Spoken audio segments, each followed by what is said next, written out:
Hey everyone, and welcome back to Unique Coin Value. Today, we're diving deep into a coin that every single one of you has almost certainly held in your hand, the 1972 Jefferson nickel. It's not ancient, it's not made of silver, and with over 800 million minted, it's far from rare. So, the million-dollar question, or more accurately, the 5-cent question, is this: is the 1972 nickel sitting in your change jar right now worth more than its face value? Could it be hiding a secret fortune? Well, the answer is a classic coin collector's answer. It depends. In this video, we're going to break down exactly what it depends on.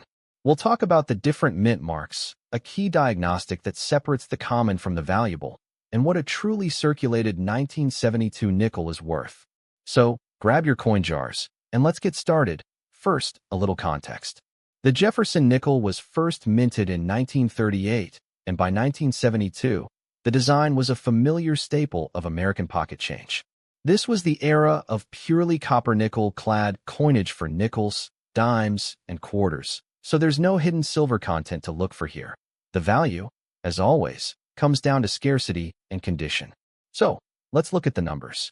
In 1972, the U.S. Mint produced nickels at 3 different facilities. 1972, Philadelphia, 202,036,000 minted. That's over 200 million coins from the Philadelphia Mint, which didn't use a mint mark in 1972.1972D. Denver, 351,694,000 minted. That's a staggering 351 million from Denver. 1972.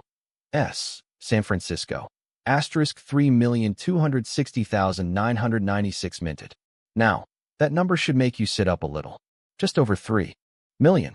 So, right off the bat, if you have a 1972 nickel with a tiny S mint mark just to the right of Monticello, you've got the lowest mintage coin of the year. But does that automatically make it valuable? Not so fast. The S mint nickels from this period were primarily issued in proof sets for collectors. These sets contained coins with mirror-like finishes, not intended for circulation. This brings us to the single most important factor for a common-date coin like this: condition. The vast majority of 1,972 nickels spent decades jingling in pockets, scraping across counters, and getting beaten up in vending machines. We call these circulated coins if your coin is heavily worn, with Jefferson's hair detail and the steps of Monticello's smooth flat. It has no numismatic premium. It's a piece of history, but it's still just a nickel. But if you find a 1972 P or 1972 D that looks like it just came out of the mint roll, with full sharp details, a slight cartwheel luster when you spin it under a light, and no major scratches, then you might have what we call an uncirculated coin. An uncirculated 1972 P or D nickel can be worth anywhere from 50 cents to a couple of dollars. The price climbs based on its grade. MS 60 might have some bag marks, but a beautifully preserved MS 65 could fetch that $2 price. It's not life-changing money, but it's a 4,000% return on your 5-cent investment. The key is finding them before they enter circulation. Now, let's talk about that 1972 S. As I said, most were proofs. A proof coin in a pristine state, still in its original government packaging, might be worth $2 to $4. But here's where it gets interesting for the circulation find hunter. Sometimes, people break open proof sets to spend the coins, or a roll might get mixed into circulation. So it is possible, though unlikely, to find a 1972 S nickel in your change. If you do, and it's been circulated, scratched, worn, dull, its premium is pretty small. Maybe 25 to 50 cents, simply because of the lower mintage. The real value is if you find an unsearched bankroll and pull out a brilliant, uncirculated 1972 S. That coin, not a proof but a business strike, is much, much scarcer. A gem uncirculated 1972 S business strike could be worth $30, $50, or even more. On the reverse of the nickel, Monticello has 5 to 6 horizontal lines on the building's central staircase. On a heavily worn coin, these blend together into a blob. But on a perfectly struck coin from a fresh die, all of these lines are sharp, separate, and complete. This is called full steps, or FS. For any Jefferson nickel, especially from the 1970s, a full steps designation can multiply the value by 10, 20, or even 100 times. The 1972 nickel is no exception. A regular uncirculated 1972 P might be worth $1. But a 1972 P graded MS 65 with full steps by a service like PCGS or NGC could be worth $50 to $100. The same goes for the 1972D. And for that rare 1972 S business strike, a full steps example could easily be a $200 to $500 coin. This is why condition is everything. You're not just looking for a 1972 nickel. You're looking for a perfectly preserved 1972 nickel with a sharp strike. So, how do you apply this? If you're searching through rolls or a big jar of change, here's your action plan. Look for the mint mark first. Sort out any 1972 S nickels. They're your best candidates for a valuable find. Examine for wear for all 1972 nickels. Look for coins that are exceptionally bright and sharp. Avoid anything with scratches, gouges, or a dull, gray appearance. Check the steps. This is the most important step. Use a magnifying glass or the zoom on your phone camera. Look closely at the steps of Monticello. If you can see 5 or 6 clear, distinct lines, you might have a winner. So is the. Now, I can already hear some of you thinking, 1987? That's practically modern. It can't be worth anything. And for the most part, you'd be right.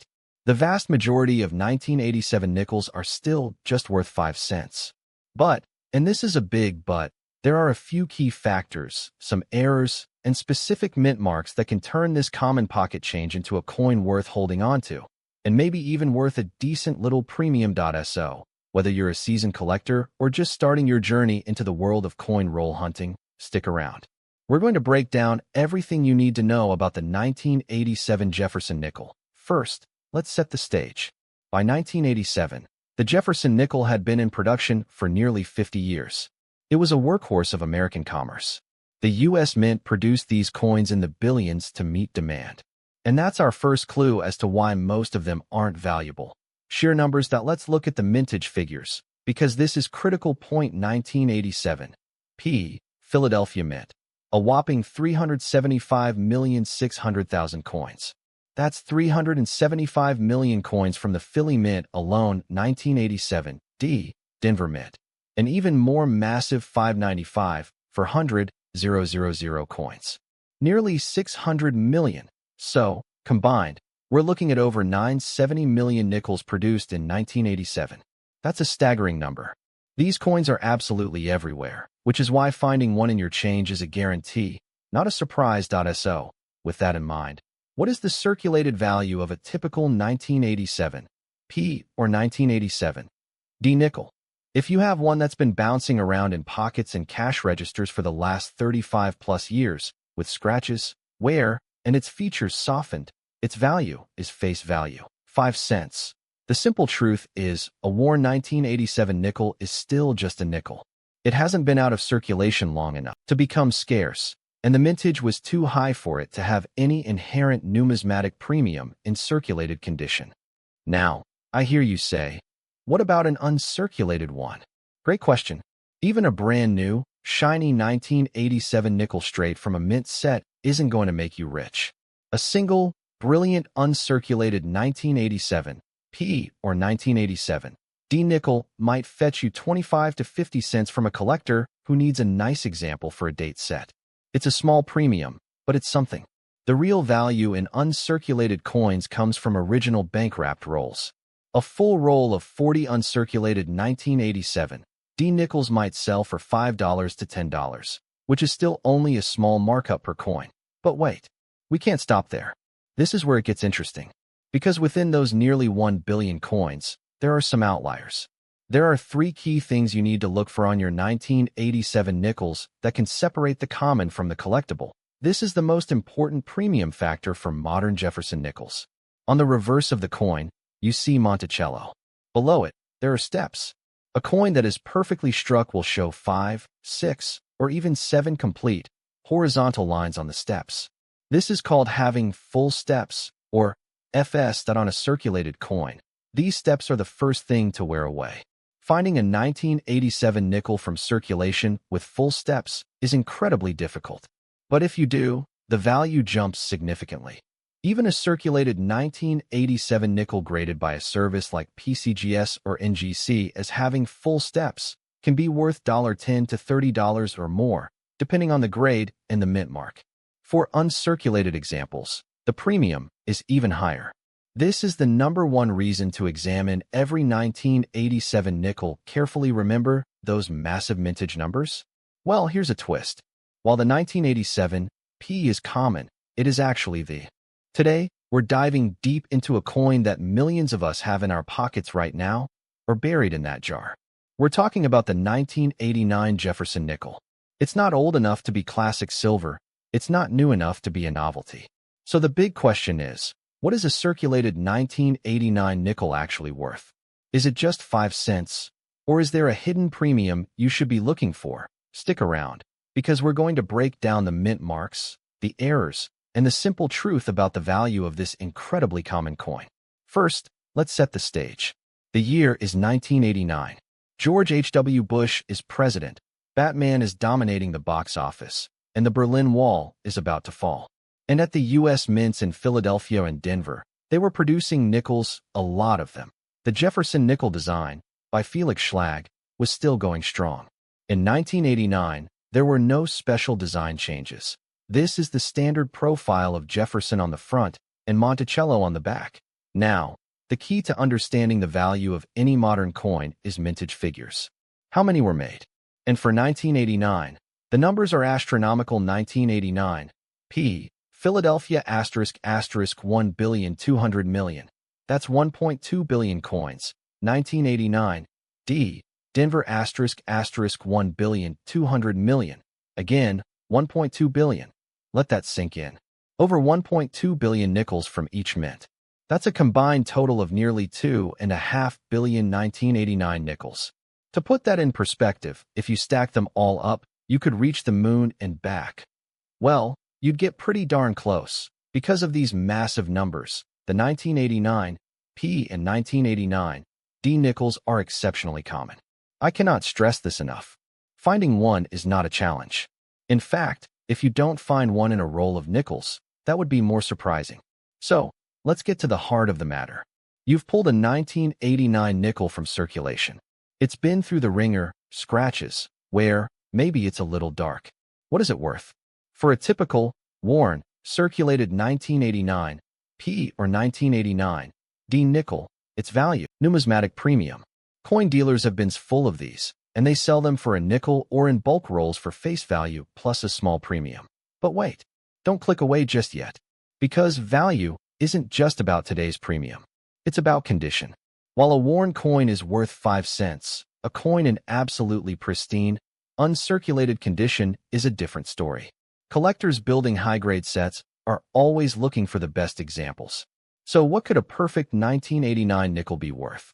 A 1989 P or 1989 D nickel in MS 60, that's mint state, the lowest uncirculated grade, might fetch you 25 to 50 cents.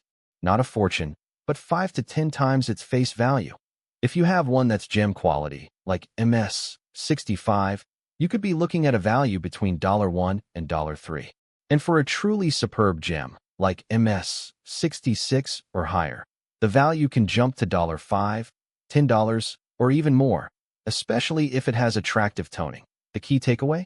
A circulated coin is face value. But if you somehow have one that looks like it just came from the mint, sealed in a coin tube or an old collection, then there is a small premium to be had. Now, this is where it gets interesting. What if I told you there's a 1989 nickel that isn't from Philadelphia or Denver? What if I said there's a version that, even in circulated condition, is worth a solid premium? Proof coins are specially made for collectors, with polished dies and struck multiple times to create a stunning, mirror-like finish. They are sold by the U.S. Mint in sets and were not released into circulation. The San Francisco Mint produced over 3.2 million proof sets in 1989, each containing a proof nickel. While that's still a lot, it's a fraction of the billions of business strike coins.so. What's a 1989 S-proof nickel worth? Even if it's been handled or has some light marks, what we call impaired proof, it's still worth around $1 to $2. A perfect, unimpaired proof in its original packaging can be worth $3 to $5. That while major errors on 1989 nickels are D double die obverse asterisk asterisk. On this variety, the lettering and date appear doubled. A circulated example of a confirmed double die can be worth $50 to $100 or more, depending on the severity of the doubling and the grade. Other things to look for are repunched mint marks, RPMs, or off-center strikes.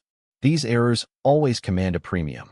So, when you're looking at your 1989 nickels, get out a magnifying glass and check the date and mint mark carefully. So, let's recap our treasure hunt. The common coin your average, worn 1989 P or 1989 D nickel from your change jar is worth 5 cents. Enjoy it as a piece of history, but don't expect to retire. The uncirculated coin, if you have a shiny, untouched example, it could be worth 50 cents to a few dollars to the right collector. The proof coin, the 1989 S-proof nickel, is always worth more, starting at around $1 even if impaired. The error coin, this is the holy grail. A major error like a double die can turn this common coin into a $50 plus prize. My advice?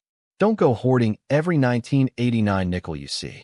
You'll just end up with a very heavy bag worth exactly its face value. Instead, be a smart hunter. Look for the exceptional ones, look for shine, save only the brilliant, uncirculated examples for potential future value.